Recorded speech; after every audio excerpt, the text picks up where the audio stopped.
با دریغ بابای فیض از عالمی فانی گذشت. بلبلی شیرین سخن در عین خوشخوانی گذشت. بلبلی شیرین سخن در عین خوشخوانی گذشتی.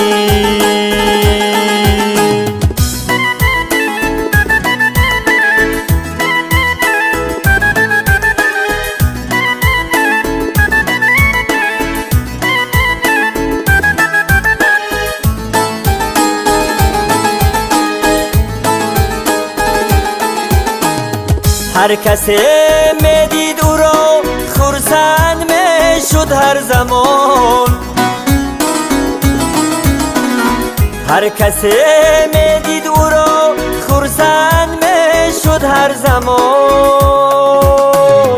پیری شعر و سخن و حجب و غزل خوانی گذشت.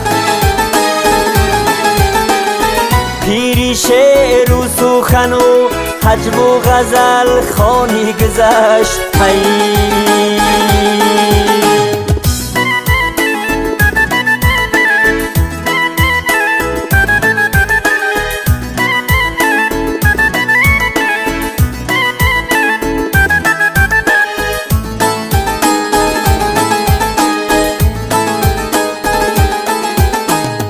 در دلی بابای فیض بود هر زمان ذکری خدا. در دلی بابای فیض بود هر زمان یادی خدا.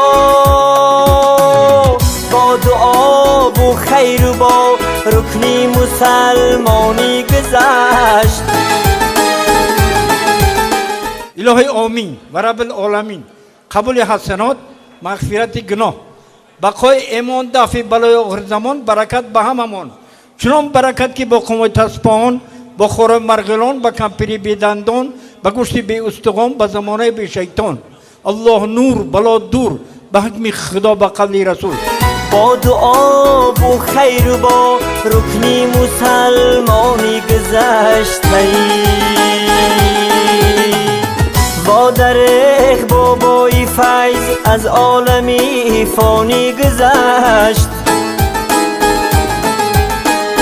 بلبلی شیرین سخن در عین خوشخوانی گذشت.